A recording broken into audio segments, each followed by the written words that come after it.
Eu estava defendendo o Louis até que eu li O Vampiro Lestat e me apaixonei perdidamente pelo Lestat.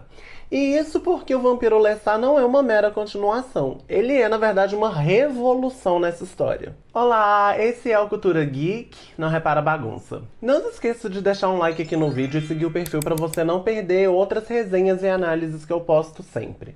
Esse vídeo vai ter duas partes, uma com spoilers e a primeira aqui sem, mas pode ficar na paz que eu te aviso quando for começar os spoilers, tá? Eu li Entrevista com o Vampiro pela primeira vez quando eu era adolescente, e foi pouco antes de eu ler Crepúsculo. Eu li porque, como eu sempre gostei muito de ler fantasia, romance paranormal, as pessoas sempre me recomendavam. Tinha ele na biblioteca da minha escola e eu acabei lendo. E apesar de eu ter gostado já na época, não foi uma coisa que eu levei pra vida, não. Eu gostei do livro, gostei do filme lá dos anos 90, gostei até do filme de A Rainha dos Condenados que ninguém gosta, mas que eu defendo que é uma farofinha que tem ali seu valor, mas meio que só gostei mesmo, nada que me marcasse demais. Só que quando eu assisti a série de Entrevista com o Vampiro, tudo mudou, porque de repente eu me peguei obcecado com a história, obcecado com os personagens, especialmente depois da segunda temporada. Uma coisa ficou muito clara pra mim: eu precisava reler o livro e talvez continuar lendo a série das Crônicas Vampirescas. Reli.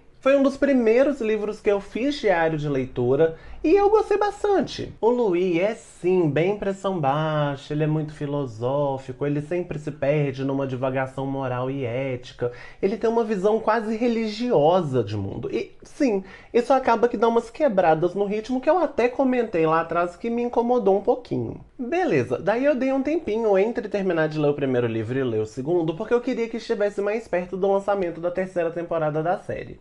O que eu não esperava era, de cara, logo nas primeiras páginas, me apaixonar perdidamente por Lestat de Lyoncourt. O Lestat, ele tem uma pulsão de vida, de energia, ele tem uma vontade de viver, mas mais do que viver, ele tem muita vontade de agarrar a vida pelas mãos e mudar o rumo dela, fazer o caminho da vida dele. E eu acho que esse é o melhor tipo de personagem. Ele tem uma fome por mudar os caminhos do mundo, que é uma coisa que não só me deixa obcecado, mas é também o motivo pelo qual a maioria dos personagens que a gente encontra ao longo do livro é obcecado por ele também. Ou seja, não sou só eu sou só mais um no fã-clube do Lestat. E claro, aí que eu finalmente entendi que é por isso que a maior parte dos leitores das Crônicas Vampirescas de Anne Rice prefere tanto o Lestat do que o Louis. Aliás, se alguém quer ter uma aula sobre construção de voz de personagens, de diferenças de ponto de vista, lê o primeiro livro, Entrevista com o Vampiro, e lê o Vampiro Lestat em seguida e compara esses dois narradores. O trabalho que a Anne Rice fez nesse aspecto é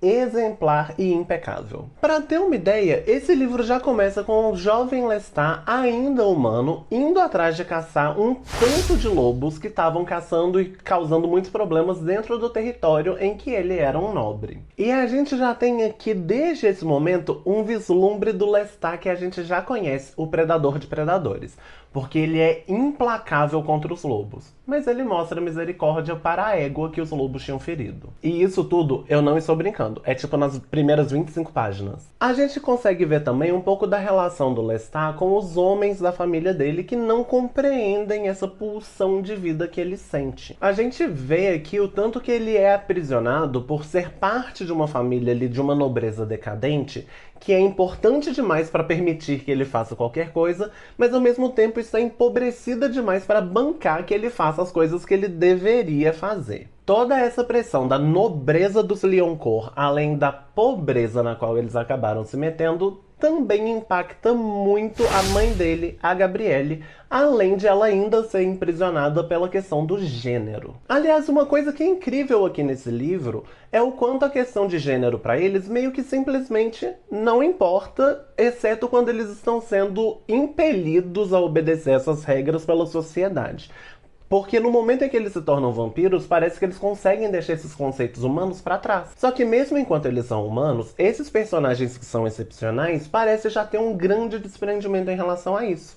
A Gabrielle, por exemplo, sabe muito bem do relacionamento entre o Lestat e o Nicholas quando ela vende joias da família para dar para os dois dinheiro para que eles possam fugir para Paris. E até mesmo para o pai e para os irmãos do Lestat, A preocupação com essa fuga não é nem tanto em relação à sexualidade dele, mas sim em relação ao fato de que ele está deixando de cumprir as obrigações que se esperava que um nobre do nível dele cumprisse. Aqui, o que eu sinto dentro desses dois livros é que desejo é uma coisa completamente natural, e justamente por ser natural, não se prende a regras humanas. Assim como a Gabrielle, que é comparada com a natureza várias vezes ao longo desse livro. O mais fascinante disso tudo é que Anne Rice escreveu Entrevista com o Vampiro em 1976 e O Vampiro Lestat em 1985. E ela já estava ali trazendo discussões e uma visão de gênero que continuam sendo muito relevantes em 2026 e continuam também completamente atuais. Isso que é uma rainha visionária. E depois de transformado, a gente vê o Lestat, a nossa princesinha loura não binária, bissexual, analfabeta e mãe de criança, descobrindo um novo mundo com novas regras que ele mal pode esperar para quebrar, assim como ele quebrou as humanas. Que delícia de personagem, que delícia de livro. O Vampiro Lestat é um livro que tem um ótimo ritmo, uma voz narrativa extremamente carismática, e foi a primeira vez em muitos anos que eu terminei de ler um livro me sentindo absolutamente empolgado para ler o próximo. Não vai demorar muito para eu ler A Rainha dos Condenados, e é bem provável que eu assista de novo o filme farofento que eu tanto defendo logo em seguida. Agora eu vou começar a parte com spoilers, então se você gostou desse vídeo, não esquece de deixar um like aqui para o YouTube saber que você gostou. E me conta também se você acha que o Lestat da série conseguiu transmitir essa pulsão de vida do personagem ou se você acha que o Lestat dos livros continua sendo incomparável. A minha leitura é que o Divo Sam Wright conseguiu, sim. A gente se vê na próxima e muito obrigado por assistir até aqui. Agora, então, nós vamos falar sobre o livro com spoilers. Lestat é um ícone de personagem e é de tirar o fôlego a forma como a Anne Rice consegue trazer outros personagens para essa narrativa que não ficam apagados, que estão à altura do que ela estabelece com esse sarrafo altíssimo do Lestat. Primeiramente, a Gabrielle, mãe do Lestat, que é uma personagem tão inteligente e tão desafiadora quanto o filho. Ela tem essa mesma ansiedade de quebrar regras, de conhecer o mundo e dar forma para o mundo que ele tem. E ela coloca em palavras, ela fala com todas as letras o quanto o gênero é uma prisão que impede ela de fazer isso. E ela fala também o quanto ela vive por meio do Lestat aquilo que é proibido para ela.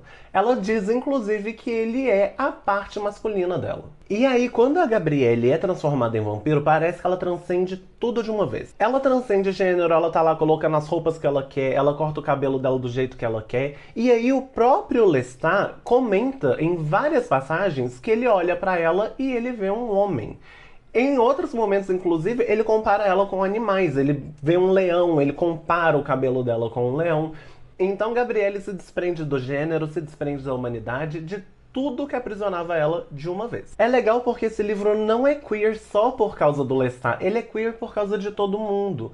E a gente vendo como para esses vampiros é extremamente natural desafiar essas regras, reforça tanto pra gente o quanto a questão do gênero é um construto social humano. Nós, como humanos, podemos desafiar esses construtos. Mas eles, como vampiros, sendo uma outra espécie, podem desconsiderar isso completamente. A gente tem também o Marius, que é um vampiro infinitamente mais velho que o Lestat, que resgata o Lestat quando ele se entrega à dor e ao luto pela perda do Nicholas, e conta pra ele a história daqueles que devem ser conservados. Essa parte eu acho que é a minha favorita. Por mim, a gente teria um livro inteiro só com o Marius contando a história desses 2000 anos em que ele foi o guardião de Akasha e Enkill. Além disso, eu também preciso saber mais sobre a Pandora, que ele deixa claro que foi uma mulher com a qual ele se relacionou, porque eu sei que eu vou gostar da Pandora, porque ele diz pro Lestat que em muitos aspectos ela, a Gabrielle, lembra ele muito da Pandora.